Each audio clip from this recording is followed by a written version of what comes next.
That's just to get anybody who happens to drop by. Ha ha ha! Sorry, that's what you get. So, how you doing? Today is October 3rd, 2018. Welcome to Escaping Dystopia. My name is Roy. Tonight's episode is entitled The Stained Supreme Court. It's been a long couple weeks with stuff and things we're going to talk about tonight. Some interesting things. I have some slightly different non-political things to talk about. Obviously, with some of the subject matter that we cover here, we cover some things that are a little bit outside directly the realm of politics per se, and this is a show about escaping dystopia. So there's a concept that I've been thinking about for a little while, and it finally kind of crystallized for me in the last couple weeks, that I wanted to talk about. So we're going to talk about that tonight. We're going to talk a little bit about some male fragility. There's a great NPR story this week that I listened to and had a couple comments on that to put in the context of the current discussion going on around the country. So we're going to talk about that tonight. We're going to talk a little bit about Judge Rapey, as I've said, which of course isn't nice at all. Judge Kavanaugh and the current situation with the Supreme Court and the Senate and what's possibly going to happen there. So we'll be talking about that tonight too. Trade wars and the upcoming election, how that's going. We got some updates on that this evening. The USMCA was signed this last week, which puts literally America first at the beginning of the name of it. So now it's the USMCA instead of NAFTA. NAFTA, no America. You don't see it's North America, right? The NA was North America, so America was kind of still first in NAFTA. But now no one can question that the U.S. is at the first of the USMCA. So they changed the name of NAFTA. We'll talk a little bit about that a little bit later. The President of the United States was laughed at during the last 2 weeks when he was giving a speech at the United Nations. He tried to claim that he had accomplished more, maybe, possibly, than anybody in the history of ever, and people kind of giggled at him. Then he made a joke at his own expense, and they laughed kind of with him after that. He gave a Unhinged press conference. I know, it's already been kind of forgotten, right? It didn't take long, and then all of a sudden you're like, wait, what happened? Unhinged press conference. Yeah, remember that? We're going to talk about that a little bit. Amazon announced they are raising all of their workers' wages to $15 an hour. This is a definite response to one Bernard Sanders and his Bezos bill, and basically a lot of the negative press that they've been getting there, which is good. I mean, again, corporations are essentially very, very easy to manipulate if you can get their right attention. There's a number of factors that go into that, but it also, I don't know, it's a little bit weird on that, but because if they decide that what you're saying doesn't matter, then you might as well not exist. I'm going to do a little bit more about the immigration update, current status. We cover that pretty much every show because it's the horrific reality that many people are living right now, and we'd like that to stop as much as we can. There was the U.S. Mike Pence is the Vice President of the United States. Mike Pence has been virulently anti-gay most of his adult life, and certainly in all of his politics.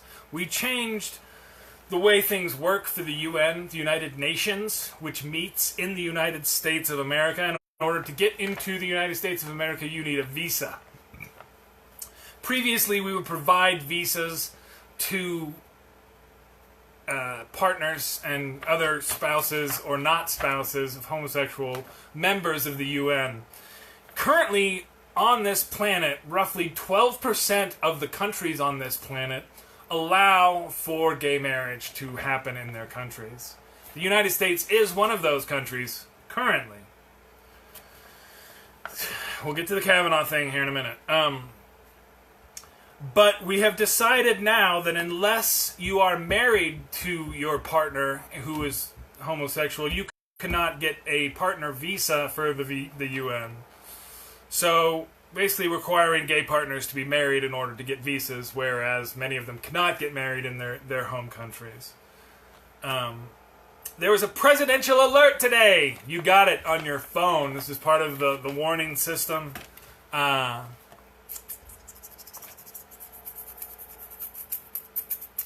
So I just saw comments. I was trying to read.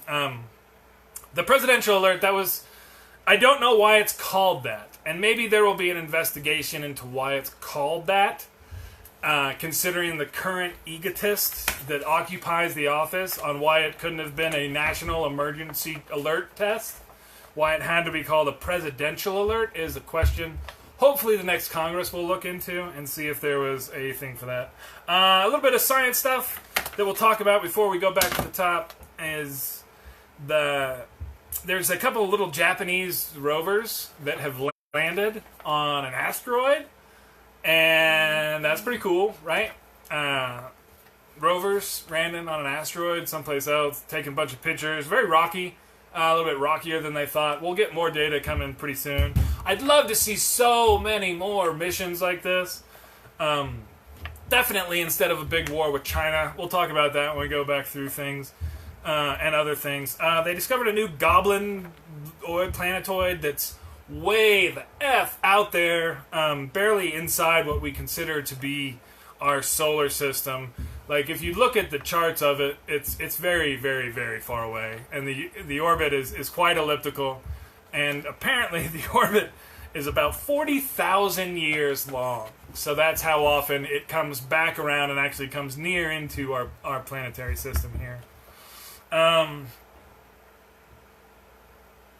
they think they might find a giant planet because of how it wobbles and wibbles. So now that they've found the little one, they might be able to find the big one, which doesn't make sense to me, but I am not an astronomer. Alright, so anyway, back to what I wanted to talk about first. So anyway, for some of you who might not know about this show and about the purpose of it, and some of the tone I take a little bit, and some of the subject matter that I take, and some of the I don't know, confidence.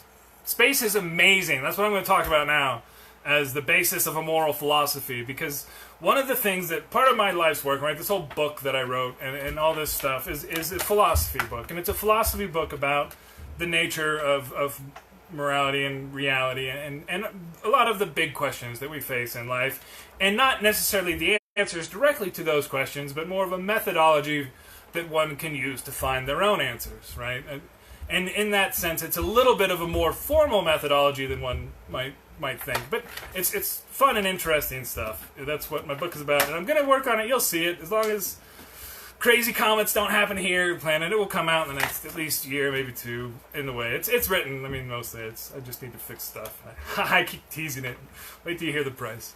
Anyway, so this thing that I was thinking about this last couple of weeks fits as a perfect metaphor for lots of the book. And so, to give you a sense of where this is coming from, I do think that in a lot of the politics stuff that we're seeing and a lot of the justification of it, that there is a somewhat of a moral crisis, right, with our current conception of morality, where we have, like, one of the largest religious institutions on the planet, the Catholic Church, having this, child rape scandal, right? And even now, as we have this conversation going on here in the U.S., and we see that half of evangelicals out there would happily support a guy even if he was guilty of essentially this sexual assault kind of stuff, and we've got a president who is on tape admitting that he does this kind of stuff, and they still got support of 80% of these people. So the moral breakdown that we have, I think, is very real and very obvious, right? That the people who claim to have this moral foundation and this supernatural belief in this God don't actually believe it, because they don't actually act like they believe it. Right? And that's how you know that someone actually believes something, is if they act like they believe. Right? In other words, it's just words, right? Actions do things and affect other things. Words, they come out, they can affect other people for sure, but you know what I'm talking about here, in the sense that there's a difference between what one says, what believes, and how one acts on what one's believes. And so what we're talking about in this sense is still kind of what is the foundation for that moral concept, right? When you have these religions, the belief is in this supernatural being, and that's who decides what is good, and that's the foundation of where that comes from, right? Is that supernatural, that God being from either, somewhere or another, and all of the major religions that we have, right? From Judaism with Moses, and Christianity with Christ, and Muslims with Muhammad, they're all, prophets of this God doing that translation, and that was the moral foundation. So now let's go back to what I'm thinking about this week, right? And so there's this story on NPR. It's a guy with, he's an astronaut, right? And he's talking about his mission to the space station and what he's thinking about as he's out there. And there was a bunch of stuff, and a bunch of things went wrong, and they had a bunch of problems. They got it fixed, and obviously it didn't fall down and blow up, and not everyone died, right? You would have heard about that. So it was a good ending of the story. But anyway, near the end of this space mission, he has a few extra minutes, and I've heard a couple times of this happening. Right? This is a once in a lifetime, or maybe a couple in a lifetime opportunity to be floating outside of a spaceship. And one of the things that he talks about is that he was sitting there and he was sitting back and looking, and you can see, and he's saying, I could see the planet there, and I could see just the vastness of space out on the other side, and then I look over there and I could see my spaceship, and then I was looking back and I was like, and he says, he realized, like, at that point, right, like, while he was here and he was outside of that ship, this international spaceship that he was on as an astronaut, his whole life he'd been traveling through this universe on this other spaceship, on this spaceship that we call Earth. That when you look at it from that perspective, in the vastness of the space and reality that exists that we're aware of, this planet becomes our ship. This is our home. This is the place that sustains us. This is that spaceship Earth. This is our place. Now take that as a concept. These are understandings. These are real facts and understandings that we have about our world now. This is where we live. This is our biosphere. This is our system. That is the basis of a moral philosophy. That fact that we live here on this spaceship, traveling through the vastness of the universe, that is the basis of a moral philosophy. When you look at actions and ideas and concepts, judge them against that, with that reality. When you have these things where, I can start to give some examples, right, where if you have this example where this supernatural thing, and that your whole purpose is to be good, is to go into this otherworldly place after you die, and this world that we have here was actually built for us to consume, right? This is part of what shows up in these ancient texts, because from their perspective, that was the universe. There was no this spaceship. There was no telescopes. There was no gravitational wave detectors like we have now, where we're looking at the results of neutron star collapse and looking at the interaction of planets and things well beyond like any concept that these folks had back in the day. And now, physiologically, I don't think we're that different as a human species. We haven't changed or evolved that much over the last couple thousand years. But our knowledge of what we know about is enough to say that it's time to reestablish the foundation of a moral philosophy, to really look at this stuff from the perspective of what we know now. And that, my friends, is Spaceship Earth. That's the concept, and that's why I was so excited. I mean, this is like, gets me excited. To think about, because I have a way to tie this all together now, right? To look at, like, why is this good? Because it takes care of Spaceship Earth. Why is that good? Well, because it helps us know where we want to go. Why is that bad? Well, you're shitting all over everybody here. I mean, it makes sense now, right? You have an action and a reaction and a context that works. And I do think that a lot of the religious moral philosophy, the tribal stuff, worked. I think it worked. Duh. I think we're past that. And that's where we need to have a full conception and take it all the way down and build it back up. That's what my book's about. And Spaceship Earth is tying it to that thing. So when you see me and I go on and I'm, not afraid to step into this good, evil concept and these things, this is why. Because that fundamental, that far, that's how far I'm willing to think, right? To go, to challenge, to change this whole thing. To have these concepts and these facts that we know. And we can build from that. I think I've got a quote from this guy that I wanted to read. That was a pretty good rant. I practiced that in my head a lot, but that worked out pretty good. I think this will work. Oh, here it is. This is a guy, and there's a lot of these good ones, but this one I think kind of hit the nail on the head for me. This is a guy, David Suzuki. He's probably New Age or whatever. This is a New Age thing, and I hate to have that kind of thing, but it is. We're in a different point. It says, there are some things in the world we can't change. Gravity, entropy, the speed of light, and our biological nature that requires clean air, clean water, clean soil, clean energy, and biodiversity for our health and well-being. Protecting the biosphere should be our highest priority, or else we sicken and die.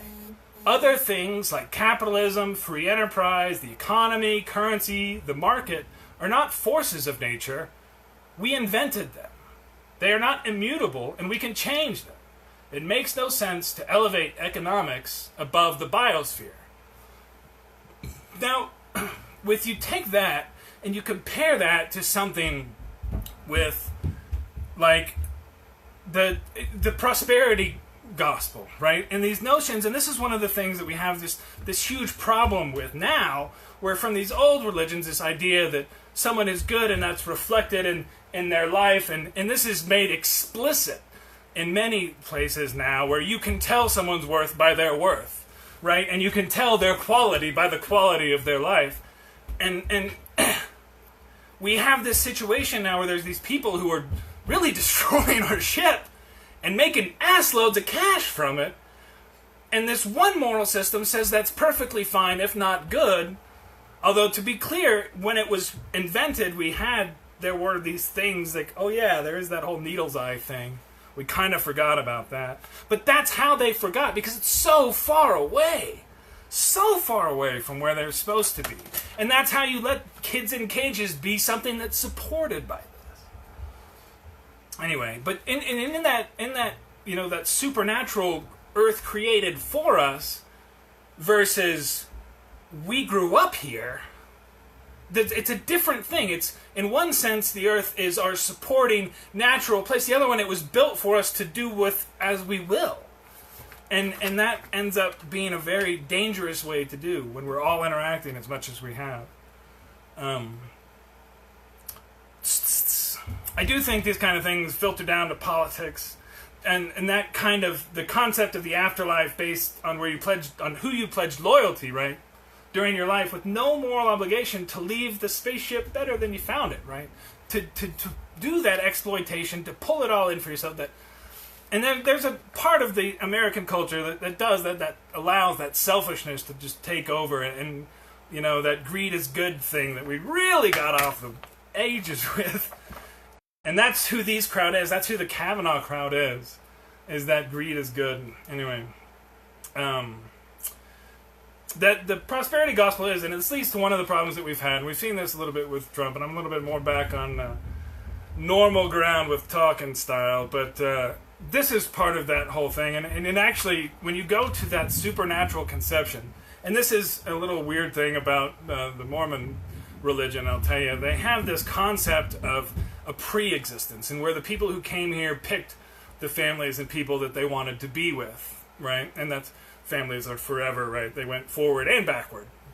And the thing about that is, so then people like Mitt Romney, who were born wealthy and made wealthier, just made a good decision, right, back then. So it actually is something that becomes personally good about you, is that you chose to be wealthy as opposed to somebody else. that also has the very strange implication of those who chose to be oppressed. Which, again, if you look into some of the darker sides of Mormon history, you'll find that they blame it on Cain. This stuff doesn't make any freaking sense, and it's not in a place where you can challenge it. Whereas you take this other notion of where we're on this planet, and we're taking it wherever we want to take it, and we're looking around this universe to see what we can see. I mean, then these concepts and this way to judge action changes dramatically. So anyway, changing dramatically. Alright, so a bit about male fragility. We're going to move on. I love that last topic. That was a lot of fun. If you want to restart this later, that's my shit. So there was this NPR story. This is about male fragility. We talking, and I know, and this is a little bit of balance. Like, Roy, why are you talking about men instead of women? Well, I am a man, and whatever. No, I'm sorry. That was not a funny joke. I think it's worthwhile to explore this today, because this NPR story was talking about like what it goes into to being a man, right? That phrase of being, if not manly, but even that concept of maleness, right? And male identity. And the conclusion that they had come through looking at all these various studies was that, in fact, being a man, as it were, is a fragile thing. And that people defend it, and people fight for it. And that it's something that you can lose. It's something that can be taken away from you. Right? And someone can take, and I mean, there's various mechanisms for not having that. And that when compared to the alternate concept of womanhood, that doesn't exist as much. That you can't lose your womanhood quite as easily as one can no longer be a man, as they say. And this NPR article really went on for it for a while and talking about like this difference between these two. And I think it's very true. I do. There's a number of factors involved in that, and whether or not what we want to change that or change that to, I think is a worthwhile discussion. But one of the things that I thought explained this very interestingly to me was looking at some of the behavior of the other herd mammals that we see that aren't quite so refined as us. And you see in a lot of these structures this concept and this same thing where there is really only one man in the herd. And then there are the females as well, and then there are the other men who don't even really get to be the full man, right? And you have that huge fight, that huge battle over being that one thing. And it's something that person always has to be aware of, always has to be protected. And that thing, again, now trying to think of this not as a negative thing, right? That being the man and being like that kind of almost kind of even godlike, again, concept where you are fulfilling, you are wise, you know what to do, you are strong, you will protect everyone, you will take care of this, he always knows the answer, always can help, always will be there, always, that kind of, that super Boy Scout man, the real man. That is a fragile thing and can be destroyed. It's not a falsehood, I don't think. I mean, with that herd, again, going back to that, and I don't necessarily like a lot of the biological crossovers between humans, although I will make one point in a moment, but that works, right? When you have a herd with, because of the biological jobs, essentially, the contribution that the male makes to perpetuating the herd is not particularly difficult, and he can fertilize all the females. And that does work, where you have only one real man that everybody fights over being. The man, as it were. You do see in human societies a couple differences, because there are a number of human societies that actually do polygamous setups, and it becomes very, very the same kind of situation where that economic status translates into social status, and you also end up with a lot of those utterly useless males. right? And that's why that fragility, when it is destroyed, like, what are you? Right? How can you do that? And that's why I think you see the suicide rates that we do see, and they are high. And in our society now, where that becomes even more kind of hyper-competitive for some of this stuff, and you can't, I mean, a nightmare for, I think, many people, and I know anybody who takes on this role, is to not be able to provide, and not be able to do that, and those are the things that bring that kind of just collapse of the self into the point where the self no longer wishes to exist. And so there is that, it is fragile, right? Maleness is fragile. That manhood is. Literally it is. If you kick it, it hurts. But, so because I see this sometimes and talk about, and people kind of like make fun of it, or even to say, you know, you're so fragile. Aren't we all? But anyway, the male fragility thing, I think it's a real thing, but I think we need to have a better understanding of what that means. All right. Kavanaugh. Fucking A, man. So I was off on vacation from work last week and was able to listen to essentially the whole thing. So I got a pretty good, I mean, firsthand hearing what was going on. I mean, the whole dynamic of it was really disturbing with the prosecutor. One of the things that happens, right, because all the Republicans gave their time to this prosecutor, and all the Democrats didn't. So when they were talking to Dr. Blasey, which I think is what she actually goes by, and so, but anyway, they would all thank you for being here, you know, that kind of stuff. Then they'd go over to the Republican colleague and it'd be like, when you were talking about this, what did you think of that? None of the, well, thank you. So that every single one of those people didn't say hi. They didn't even say hello. So the whole, and then from that prosecutor angle, this is one of the really disturbing unfairnesses of the thing. The Republicans leaked the report that she wrote about Ford, but didn't release the one that she wrote about Kavanaugh, if she wrote the one about Kavanaugh, and they cut him off. The thing that bothers me, I mean, there's so many things about it, but the lies that he told, now that we see and have had a week or so to analyze some of this stuff, they were copious. And the way that he shaded the truth, we have, if he gets confirmed, and it sounds like they might confirm him tomorrow. The prosecution report was a sham. It sounds like the FBI investigation was pretty much bullshit. That they're not talking to a lot of these witnesses. They're not looking into the question of did he perjure himself before Congress. It doesn't look like. So some of the things I wrote down about his lies that were have become clear. The extent of his drinking, the legality of his drinking, so this is the thing, and then some of the sexual boasts that they made in their yearbook, which he admits are lies under testimony. So he admits that he's lying about sexual boasts from high school. He's lying about drinking in high school. And this confluence of lying about drinking and lying about sex in high school. If the prosecutor had been allowed to continue to ask questions, and Lindsey Graham hadn't had a fit, Lindsey, we probably would have caught him. I mean, probably would have caught him straight up. Because they were aiming in, and it sounds like that July 1st weekend is where at least something happened.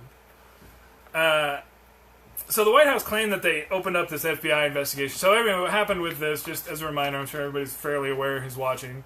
They had this hearing. It was extremely tough. He was very emotional, very, crying about calendars. She was not. And he was very evasive. She was not. He was not helpful. He ranted about a conspiracy. This is one of the things that's really disturbing about this. Even if you were to set aside all of these sexual assault allegations and other just extremely crass and bad behavior, he ranted about how he would vow revenge on the left. Like, he's going to vow revenge on an entire political ideology as a Supreme Court justice, and he vowed this under oath. That is, to me, at this point, and I understand, I don't want to dismiss the high school, I don't want to do any of that, I think that's, unfortunately, I don't think you're going to get hard proof, which sucks. If the FBI had maybe spent some time, they could do quite a bit more, but in 3 days, with this very limited scope, and I do think the scope was limited by the Senate panel, I don't think it was limited by the White House, I don't think they're going to get it, but I do think that final thing of just flat out, he vowed revenge on a political ideology from under oath in Congress. You will reap the whirlwind of the... and it's like, what? How can you possibly confirm this man now? The New York Times did a really good cross piece of the testimony that he first gave about what a good justice is, and then the testimony he gave later about how the Clintons are getting him back. For what, buddy? Because David Brock was another guy who used to hang out with him then and has since switched sides. Talked about how Kavanaugh was one of the people leaking stuff about the Clinton investigation at the time, and was one of the people who pushed for explicit sexual questions to be asked of Clinton.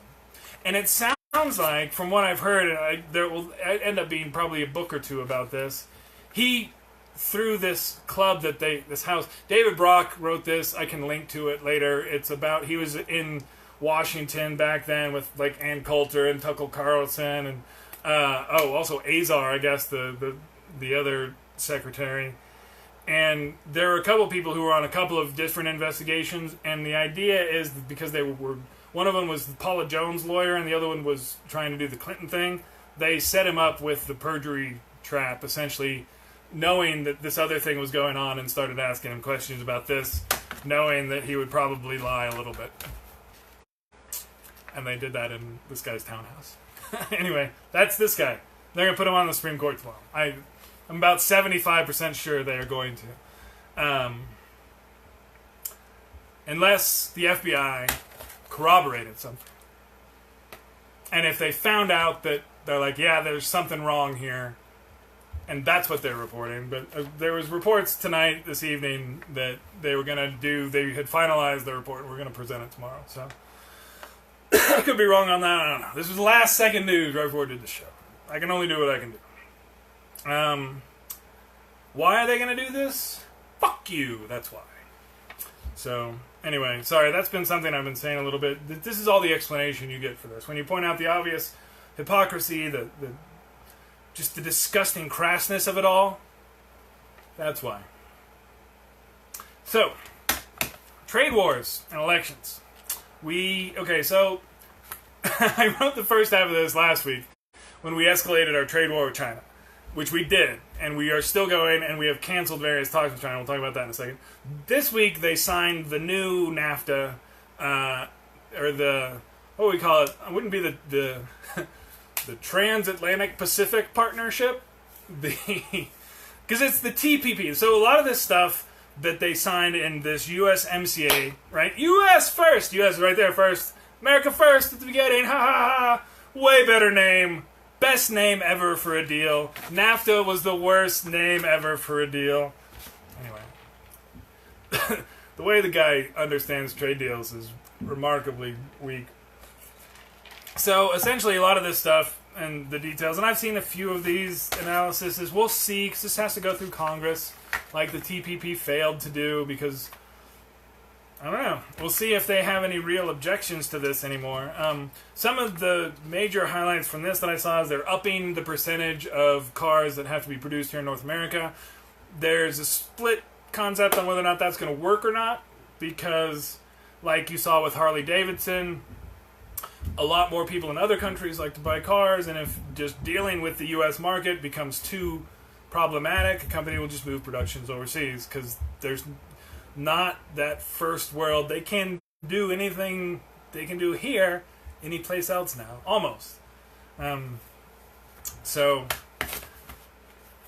there's an anecdote about, if you want to read something interesting, if you're bored, read about ballpoint pens in China and how they finally figured out how to do ballpoint pens and how significant that was from a manufacturing standpoint, and what it is that's tricky about manufacturing every part of a ballpoint pen, and how China spent billions of dollars to do that and successfully did that.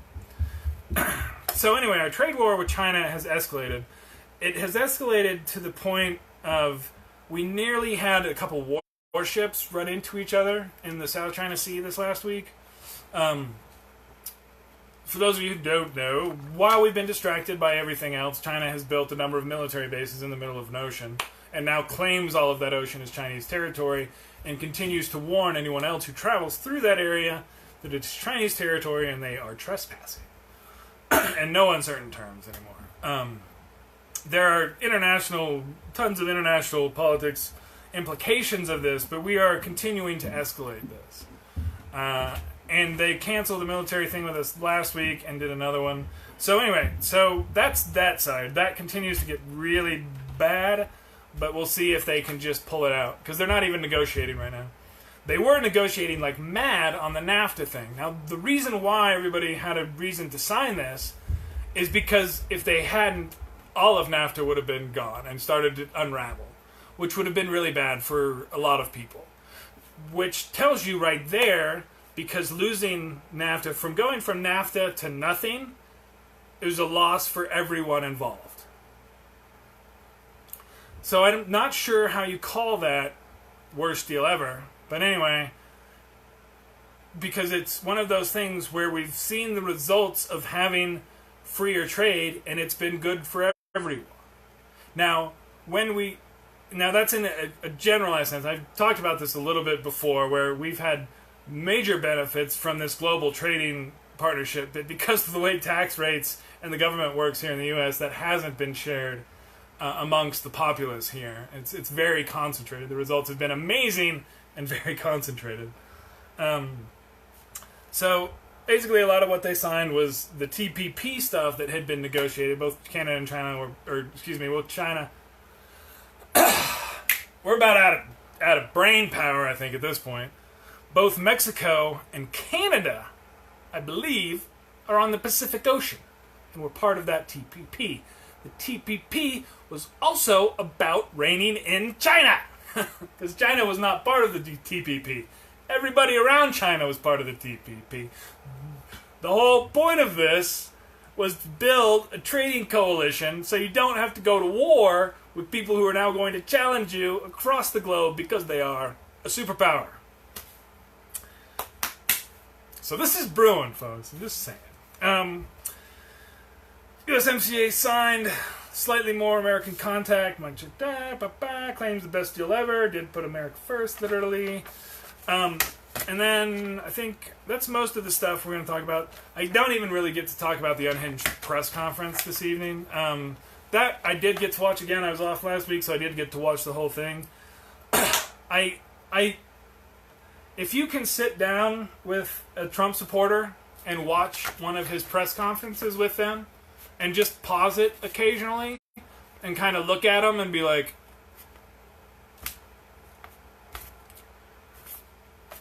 and have them explain it, I don't think they'll be Trump supporters by the end of it. A big part of the reason that they like him is these small, aggressive sound bites. He does great for sound bites, but he sounds like a moron when he does this stuff at full length, and he has no idea what he's talking about. It becomes very apparent. So if you have anybody that might be convinced to drop, tell him to just watch the whole thing. It was crazy. Then he denied that the UN laughed at him, like the day after they did, because he tried to, again, claim best president ever, done the most, and people are like, because he's a pariah in reality, and an international joke. To wrap up on a few things, because, I'm losing my voice. Amazon went to $15 an hour, so we no longer need the Bezos Act, which I had talked about previously. This is good news. I do give Bernie some credit for this, for throwing some public action on it here. Like I said, when corporations see that public perception go in a certain way, they can act and make a difference. I do think this will be worthwhile to see the effects of this, and perhaps even assuage some of the doubters about the notion of doing this. I do still think that $15 an hour would not work in Mississippi, but we'll see if we ever have to test that theory. Without, that would take huge federal subsidies, which actually might not be a horrid idea, but I'm not going to do that to pay for a couple of Republican senators, so... You know what I'm saying? Right? So the idea that I've always had, or my big consternation, my only reservation, I should say, about doing that kind of doubling of the minimum wage to $15 an hour is in places where that's not sustainable. And pretty much any large city in the U.S., I think that it's doable and should be done. But in smaller cities and other areas that can't economically sustain that, if you want to push that, you would have to subsidize it federally. And you'd have to say, all right, well, you're in Mississippi, average income here is actually, median income in Mississippi is like $32,000. I mean, it's really not high. And at $15 an hour, that's basically about $30,000 a year. So if you make the minimum right near what used to be the median, that causes economic issues. So you'd have to subsidize it some way to do that. Which, again, is plausible, but maybe we'll get there. I'd love to see wages rise across the country because it would help with a number of issues. The immigration update. There was a big story this weekend. We're at 13,000 kids now under control of the federal government, including this kind of moving kids in the middle of the night into these camps. You're going to see more of these horror stories. The election is the only way we're going to get good information to have Congress start to doing these investigations. Our media's not good enough to get this good out there. I don't... We have to have somebody who can call these people in and explain things. And that's it, folks. I think that's all we're going to talk about tonight. So anybody who came by, I appreciate it. It's always nice to have everybody do things. Watch the first part of the show tonight if you want to, because that's where I did my craziness. We'll talk again next week, and I'll probably be posting shit. So y'all have a good week. And as always, take care, peace out, and have a good evening. Yo. Bye-bye.